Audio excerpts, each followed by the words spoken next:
and there are a number of unidentified 27ths in this cemetery. This soldier here is a 27th Battalion man that was found in Courcelette village. And the probability is that probably about 1 in 10 that he would be your grandfather.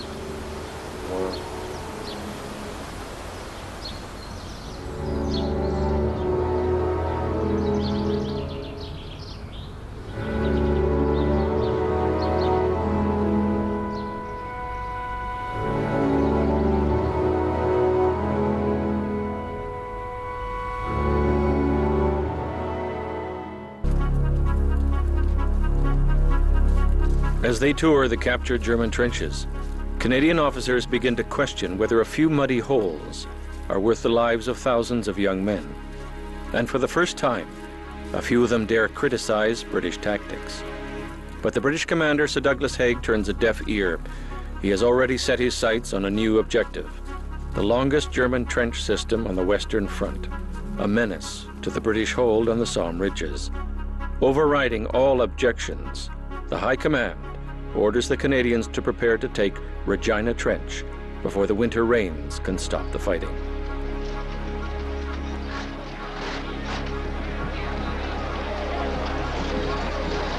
Rumors filter down to the tired Canadians that something big is in the offing. In battlefield dressing stations, Canon Scott picks up on the somber mood. The army had set its teeth and was out to battle in grim earnest. But the price we had to pay for victory was indeed costly, and one's heart ached for the poor men in their awful struggle in that region of gloom and death.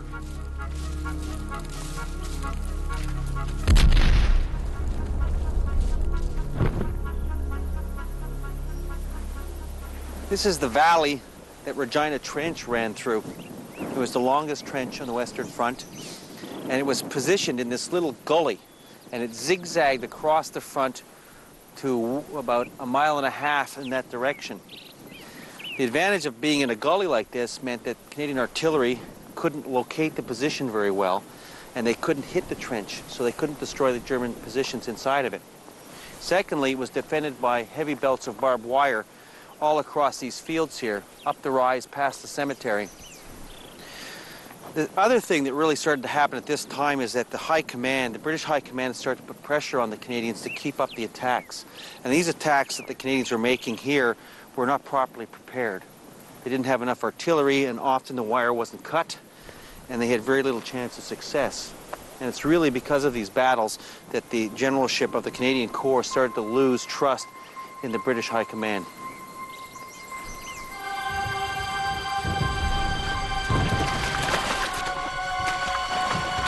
As they wait to attack Regina Trench, the autumn rains begin on the Somme.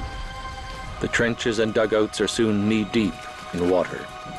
Mist and rain mingle with the stench of dead men, dead mules, dead horses. In spite of its name, the Canadians' camp in Death Valley is one of the few relatively safe places near Regina Trench. Only a few dozen casualties a day, from snipers' bullets, from big guns, from mortar shells. While merely crouching in a trench, eating a meal, or lighting a cigarette, hundreds of soldiers are killed each week by weapons they never see. Their deaths are simply referred to as trench wastage. The man was brought in who looked very pale and asked me piteously to get him some water. I told him I could not do so until the doctor had seen his wound. I went over to the table, and there I saw a sight too horrible to be described. A shell had burst at his feet, and his body from the waist down was shattered. Beyond this awful sight, I saw the white face turning from side to side, and the parched lips asking for water. The man, thank God, did not suffer very acutely, as the shock had been so great. I knelt down beside him and talked to him. He was a French Canadian and a Roman Catholic, and as there happened to be no Roman Catholic chaplain present at the moment, I got him to repeat the Lord's Prayer and the Hail Mary, and gave him the benediction. He died about half an hour afterward.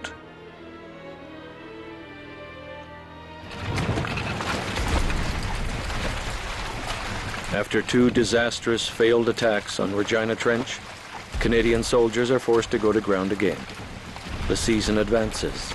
It is getting colder, wetter, and muddier. But General Haig orders the Canadians to mount a new assault on Regina Trench, using double the number of battalions. The attack is set for October the 8th.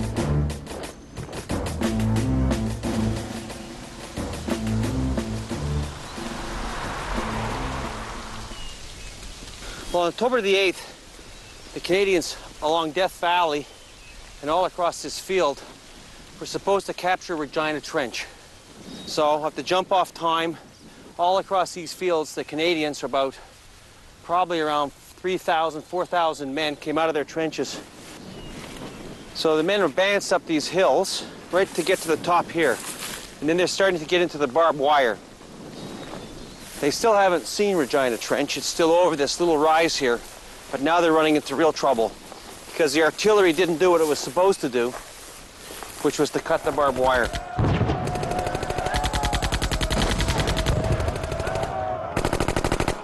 So now the Germans are manning their positions and they're shooting at them with rifles and machine guns, and they're having to go to ground. A lot of them are being killed, and it's at this point that their piper, James Richardson, decides to take the action into his hands. And he takes his pipes, as a lot of the Scottish units often had pipers attacking with them. He plays his pipes and he walks back and forth in front of the barbed wire. And it managed to encourage the men so that they can get through the wire and they actually get into Regina Trench, which is just in this little gully down here.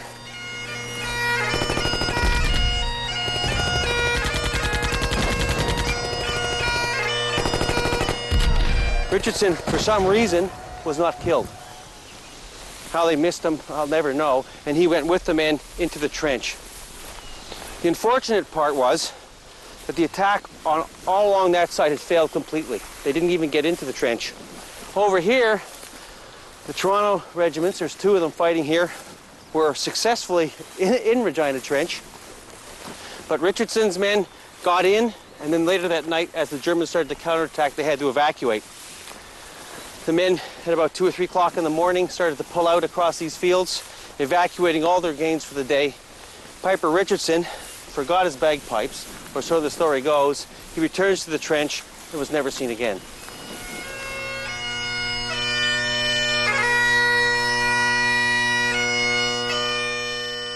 Ordered to attack before their artillery can destroy enemy barbed wire and machine gun nests, the Canadians suffer huge losses and fail for a 3rd time to take Regina Trench. But as he withdraws with the 3 exhausted Canadian divisions, Canon Scott learns that General Haig refuses to be deterred by this 3rd failure. To renew the battle, he has ordered the newly formed 4th Canadian Division down to the Somme. In the 4th Division is a young captain yet to prove himself in battle. His name is Henry Hutton Scott, Canon Scott's 2nd eldest son. When the 4th Division arrived to take over the line, I had the great joy of having my 2nd son near me. From my window, I could see the officers and men of his battalion walking about in their lines. It was a great privilege to have his battalion so near, for I had many friends among their ranks. Canon Frederick Scott. Also with the 4th Division is 20-year-old Victor Wheeler. Diagnosed as having a weak heart, Victor has been told he will last no more than 3 months in the front line. Now, as he looks out over no man's land towards Regina Trench, Victor Wheeler celebrates his 2nd month in the front line. Even before getting close to Regina Trench, we had lost 25 men killed or wounded. The incessant rains had turned the whole Somme area into a quagmire. The heavy guns thundered continuously. The earth convulsed as landmines planted 30 to 50 feet underground spawned, then exploded, shattering every living and inanimate thing. Madness and misery were everywhere. Good and brave men were helpless pawns, sometimes longing to be put out of their misery. On October 21st, the Canadians were once again ready to attack Regina Trench. And here it was the men from Alberta with Victor Wheeler. It was the 87th with Henry Scott, who was Canon Scott's son. And they were ready to assault what was left of Regina Trench, which had just been pounded by the artillery. continually through October. The attack took place right here, and they had a very short distance to go. The wires cut. In fact, Regina Trench almost didn't exist anymore. The dawn was now completely hidden by a dense smoke barrage laid down like a great woolen blanket to conceal our movements. My flesh seemed to take on ethereal form, and the foe's death-dealing steel-tipped bullets seemed to be passing through my weightless body as we advanced across the forbidding terrain. Victor Wheeler survives the attack on Regina Trench, and at dusk he returns to base camp. But others have not been so lucky, as Canon Scott is soon to learn.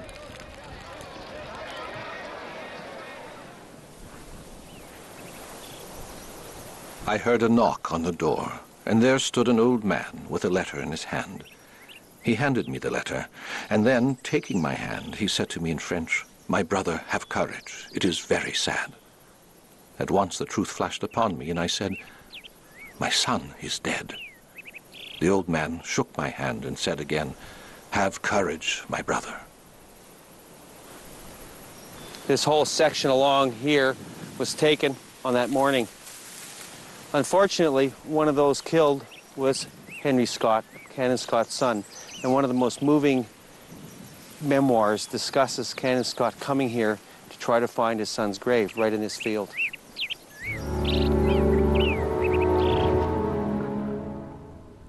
My only chance of finding my son's body lay in my making the journey before my son's battalion moved away.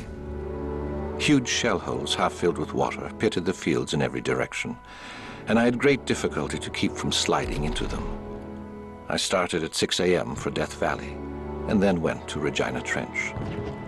I had brought a little sketch with me of the trenches, which showed the shell hole where it was supposed the body had been buried. I got the runner to try in another place, and still we could find nothing. We tried once again, and after he had dug a little while, he came upon something white. It was my son's left hand, with his signet ring on it. The mist was lifting now, and the sun to the east was beginning to light the ground. We heard the crack of bullets, for the Germans were sniping us. I read the burial service and then took off the ring. We made a small mound where the body lay, and then by quick dashes from shell hole to shell hole, we got back at last to the communication trench.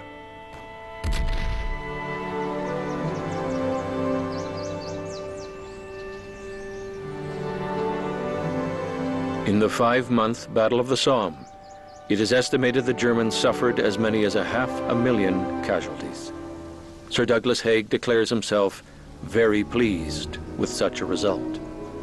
In their few weeks on the Somme, the Canadians have suffered 25,000 dead, wounded, and missing for an advance of just 4 kilometers.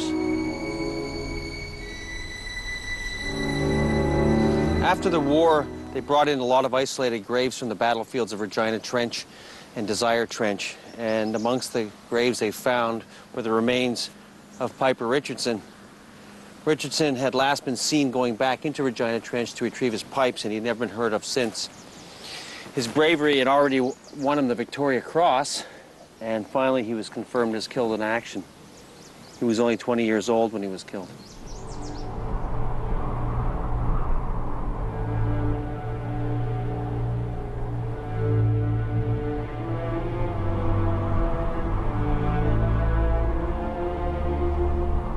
It is often said that what happened at the Somme was the beginning of the end of the British Empire. A generation disappeared. For the Canadians, it was their first great bloodletting, the experience of a new kind of war, slaughter on a grand scale, something they swore would never happen to them again. The Battle of the Somme cost the British Empire 500,000 killed, wounded, and missing. This is the Thiepval Memorial, and it commemorates 73,000 British soldiers who have no known grave, who are the missing of the Somme. And this monument, which is incredible, it really captures the loss of the Somme. All these men lost for so little. It was really a disaster.